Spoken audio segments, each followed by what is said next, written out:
Welcome to Gurukul series on early Indian history. I am Professor Smita Sehgal from Lady Shri Ram College, University of Delhi.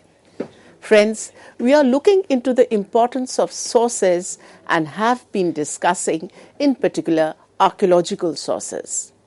We have already discussed two important archaeological sources earlier, material remains and epigraphs. Today, the focus would be on coins. The study of coins is called numismatics that helps us in reconstruction of our ancient past. But before I dwell on that further, I would just take a moment to recall what is the purpose of studying history. We need to remember that studying history is not just a mindless, disjointed browsing of past events. For a student of history, it is important to study the why and how of the events and the processes of the past, which basically implies that students are trained to ask questions which they attempt to answer based on concrete evidence and application of logic in interpretations. Numismatic studies then acquire a great significance in the attempt to reconstruct the past with greater degree of empiricism.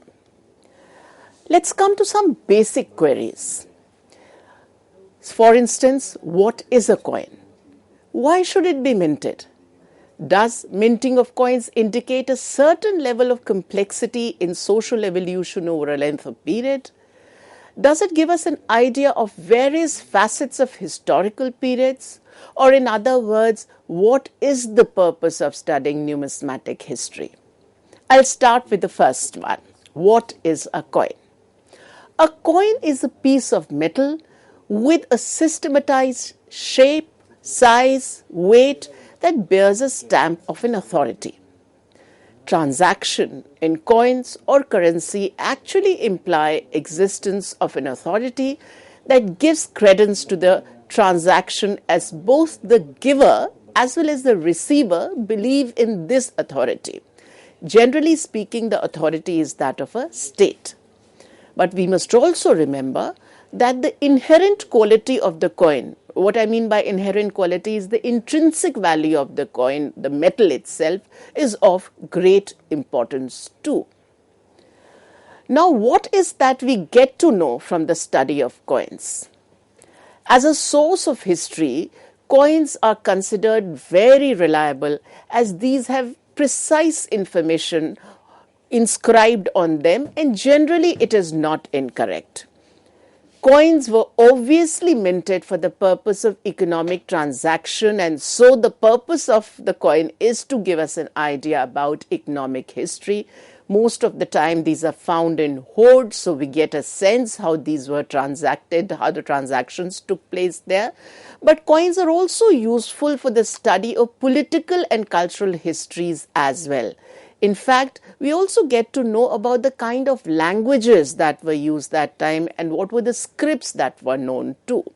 Besides, numismatics helps us in ascertaining the levels of technical knowledge available to people those days.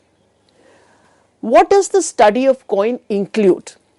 Now, the numismatic study includes analysis of the material out of which the coins were made, identification of the source of the metals, cataloging and studying the form of coins on the basis of their size, shape, thickness, design, workmanship, also metrology. Metrology is a reference to the weight, but along with that, design, metallic composition, techniques of manufacture, and the most important, the message content as well. Why should metrology be an important part of numismatic study? Now, this is because when coins are in the course of circulation, these are subjected to constant wear and tear, and then their weight gradually starts decreasing. This fact allows numismatists to organize them in a chronological sequence and also to distinguish between the coins in a hoard which would be used more and some which are used less over a period of time. Again, a question before us: what are the techniques that are used for studying metallic value of the coins or their metal content? Well, there are several techniques that are being used. One of the way is to scrutinize the coins through their color and luster. Resonance created by dropping the coin on a hard surface that produces a sound also helps to ascertain its frequency of use. Water displacement test can be conducted to measure the coin's specific gravity. Chemical testing procedures for establishing metal composition are popular too, but they can become a little destructive and invasive. So instead, sometimes non-destructive scientific techniques like X-ray fluorescence, XRF spectrometry is done to analyze the elemental composition of coins. What would be the relevance of mints and coin dies in our study of numismatics? Well, these are important because we get to know where the coins were actually minted.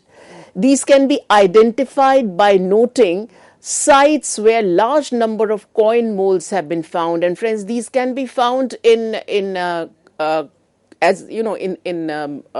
sometimes metal molds are found, sometimes clay molds are found. Now, an analysis of coin dies help us identify the number of sequence of issues and estimate the volumes of coins that have been produced. Overall, I would say this helps us ponder over who controls the mints, who is in control of its production and circulation. So yes, we are talking about the institutions that are behind the production and circulation, which brings us again to the study of the states.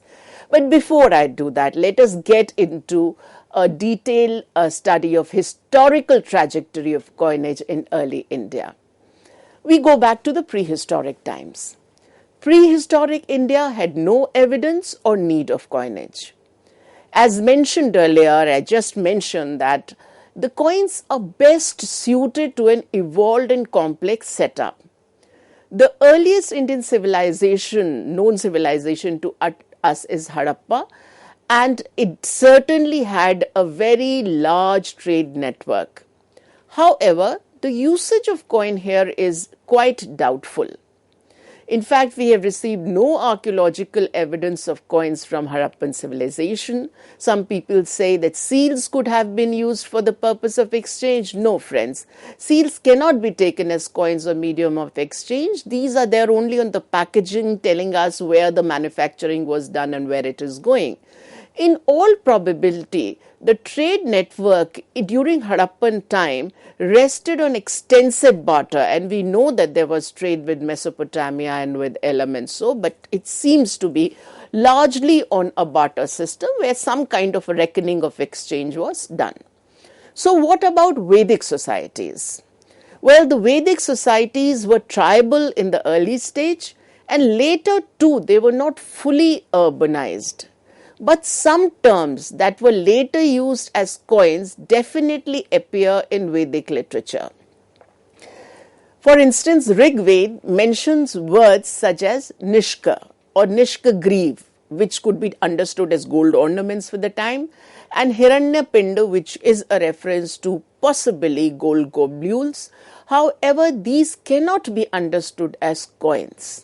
Actually, the economy of the time precluded the need of exchange through coins, as easily a barter could be done. The transactions were happening at such a low level.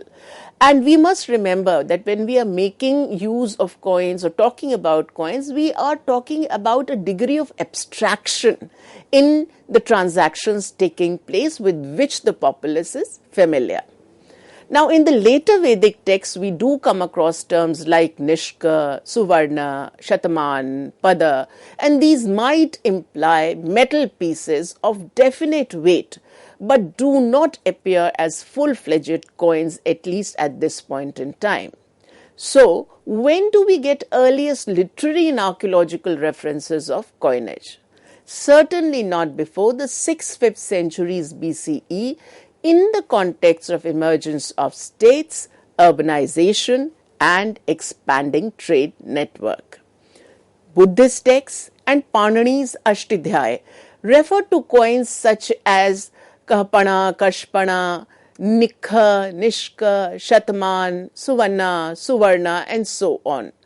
But most important, these start getting matched with archaeological presence of coins, about which we are going to talk in a moment. But before that, I would like to discuss what was the basic unit of Indian coin weight system. The basic unit was the red and black seed of gunja berry, which was known as rati. In fact, we are familiar with these terms in our common language also, parlance also. We talk about rati and masha. In South India, the standard weight of coins was theoretically calculated on the basis of relationship between two kinds of beans, the manjadi and the kalanju beans. And even after, when we get references, actual evidences of coins, somehow this system of exchange was not completely abandoned. Take a look at this picture. This is a picture of rati coins, rati seeds, and we understand they're so popular even today, and we know that they had been used for the purpose of exchange in the earlier times. Now, the earliest coins found so far are the Punchmark coins. These have been found in abundance in South Bihar and Uttar Pradesh, but have a presence throughout the subcontinent. Presence of coins not only attest to the growth of money economy, but also, as I mentioned, the emergence of state, because the entire exercise has to be managed at the top. Magad had emerged as a very powerful Mahajanapada in the 6th century BCE, and hence the abundance of coins in the region is not coincidental. The time that we ascribe to the Punchmark coins is between the 6th century BCE and the 2nd century BCE. These are largely made in silver, but some are there in copper also.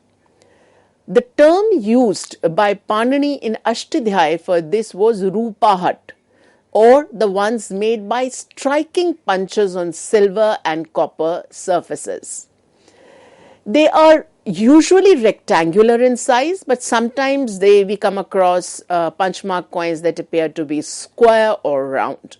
The blanks for making these coins were generally cut out from metal sheet or made from flattened metal globules. As mentioned earlier, the symbol or symbols were then hammered on separately using dies or punches. These coins are often of irregular shape because their corners are snipped off to adjust their weight. There are no legends on or portraits on the coins. Legend is a term, friends, that we use for anything that is inscribed on the coin. So Punchmark coins don't have legends, nor do they have any portraits. The number of punches definitely vary from 1 to 6. Most of the silver Punchmark coins weigh around 32 ratis or about 56 grains. Often there is superimposition of symbols to mark the victory of a ruler over another. I'll come to this point in some detail a little later.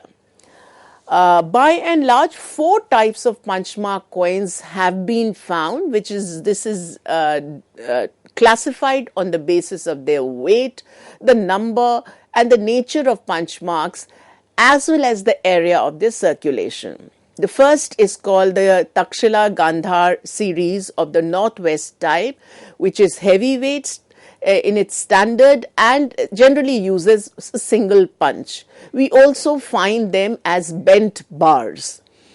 Second is the Koshal type, which has been recovered from the Middle Ganga Valley, very heavyweight standard and with multiple punches. Avanti type have been recovered from Western India with a lightweight standard and a single punch, while the Magadhan type are lightweight in terms of their standard but have multiple punches. Now let's take a look at the coins, the pictures. The picture that I'm just showing you is that of Kuru coins.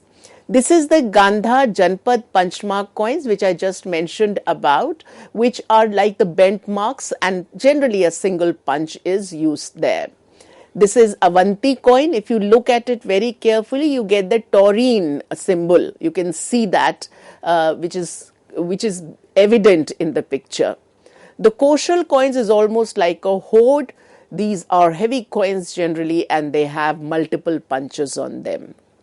This is the Magadhan series. At the bottom, you can actually see the symbols that are being used and punched here. And the radials that you find in this are specific to the Mauryan times, but other things are used on all the pre-Mauryan Magadhan series too. Generally, 5 kinds of symbols are seen on the Magadhan coins, which include the sun symbol, 6-armed symbol, bull on hilltop, Indradhwaj, flanked by either the 4 taurines or elephant. This picture is of the hoard of Mauryan Punchmark coins, which are actually, the Mauryan Punchmark coins are found throughout the length and breadth of the subcontinent, and many a times these are restruck. What I mean by restruck is that you take at the time they may have taken control of Koshal Mahajanpada. The coins of that Koshal Mahajanpada are restruck with, say, the Mauryan radial. So you get both the punches on the same piece of coin. Let's assess Punchmark coins. And you would be wondering, why do I start assessing early in my presentation right now? This is primarily because Punchmark coins perhaps are the most important of the numismatic series that we are discussing. Now, as I mentioned earlier, these coins had a pan-Indian presence. Likely that most of them were issued by states, but a question is always there. Could these also be issued by guilds, which would give us an idea of the role of mercantile class, how significant it was in the economic transactions? Yes, at least in the later times, a number of coins were issued by the guilds, and sometimes they are issued by certain cities also. Symbols on these coins include geometric designs, plants, animals, the sun, wheel, mountain, tree, and the human figurines. Some symbols may have had a religious importance, others may be important in terms of their political value because these indicate the presence of powerful rulers. The coins often have primary and secondary punch marks that I just referred to. These are called the counter stamps or counter marks, which were added on later on without heating of coins. So it is done deliberately that if there is, say, an Avanti or a Koshal symbol, you strike a Mauryan symbol on it, you actually declare your victory there. I'll come to this once again a little later. Now, the series of coins after Mauryan coins is referred to as the uninscribed caste coins. Generally, these are made of copper or of some alloy. These are called so because no inscriptions are found on these coins. But these suggest an improvement in the technique of production, because now you're using a different kind of technique which would imply that you can mint many more coins, and overall the exercise would become fairly more productive than the punchmark coins, where you had to first create huge silver sheets. Now you could through the molds, you could actually mint many more coins. As I just mentioned, the coins were made by melting metal and pouring them into clay or metal molds. Clay molds have actually been found from many places, but sometimes you get bronze molds also, and at least at one place in Madhya Pradesh, that is at Erin, we have come across bronze molds for the cast coins as well.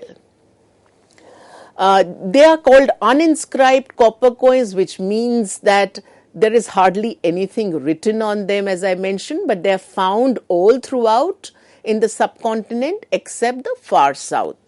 Some, like those that have been found at Ayodhya and Kaushambi, have a restricted range of circulation. We also get a date for these somewhere around the 3rd century BC or the 2nd century BCE. Uninscribed die-struck coins, mostly in copper, rarely in silver, have also been recovered from Takshila and from Ujjain.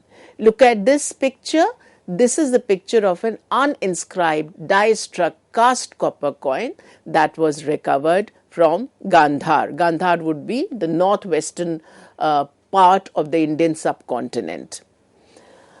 The next stage would be that of the Indo-Greek coins. It was not before the coming of the Indo-Greeks that we have coins with legends. Legends means that is something that is inscribed on it. Something that is inscribed. What is inscribed? Generally the name of the rulers. Artistic quality of these coins has remained unparalleled. Along with the legends, Indo-Greeks also added portraits of the sovereigns who issued them. Coins of some of these political rulers like Menander and Strabo I show them slowly aging from teenagers to old men, and this gives us an idea of their very, very long reign. As sources of political history, these coins can be of immense value. In fact, when it comes to the history of the Indo-Greek rulers, we get names of as many as 30 rulers, which does not come through classical records. So it is only through the study of coins that we have actually been able to reconstruct the rule of as many as 30 rulers. Some of them may have ruled for a very short while. The silver coins are by and large round and have inscriptions in both Greek and Kharoshthi characters. Demetrius was the first Bactrian ruler, we call him Bactrian or Indo-Greek ruler, to strike square copper coins also, and these are copper coins of the Indian type. Now take a look at this picture. This is a silver tetradrachm of Indo-Greek king Philoxenus. If you look at it very closely, you see the way it has been executed. Very beautifully it has been executed, but whether it was the portrait or whether it was the inscription on it, both seem to be completely from the Indo-Greek repertoire. But gradually the change could be seen. This next picture is a reference to the coin of Apollodotus I with the symbol of humped bull and elephant. And these two are animals with which Indians were very familiar. So the general assessment of the numismatists is that these coins were then indigenized once the rulers had settled in the Indian context.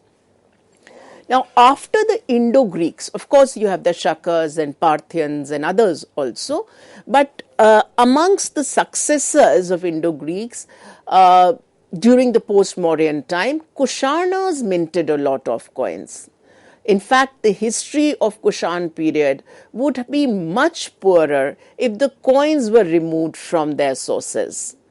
We start getting coins of Kushanas right from the time of Vima Cadiphases, the earliest of the rulers. Kushanas minted a lot of gold coins and also coins in the baser metal. So silver coins, very stylistically, beautifully minted coins came from the Indo-Greeks. Kushanas added something to it, and that is to produce coins in gold as well as in the baser metals. For a very long time, friends, we thought that if coins are in baser metals, then the economic condition of the state must be in shambles. Well, that does not seem to be the case. Coins produced in all kinds of metals and in different denomination actually indicates the increase in the spread of money economy. Because the coins in the baser metal or the coins in lower denominations are the ones that would be used for day-to-day transaction. So what we get to know instead is a very high level of monetization. Now, Kushana coins have figures, names and titles of the kings on the obverse of the coin. On the reverse side, there are deities belonging to Brahminical, Buddhist, Greek, Roman and other pantheons. The legends are in Greek, many a times in Greek, but sometimes also in Kharoshthi. There is a political significance of Kushana coins. Now, what is that? It is believed that the gold in the coins of the early Kushana rulers came from Roman sources. Vema Cadephis's coins have almost 98% gold content. However, coins of the later rulers like Vasudev have a reduced value of gold content, reduced almost to 48%. This reduction of gold coin was apparently, the reduction of gold content in the coin was apparently done deliberately. Look, Vema Cadephis's was new to Indian subcontinent. He required legitimacy from the outer world, especially from Rome. So the coins content had a very high quality and content of gold so that they could be accepted easily by the Roman traders.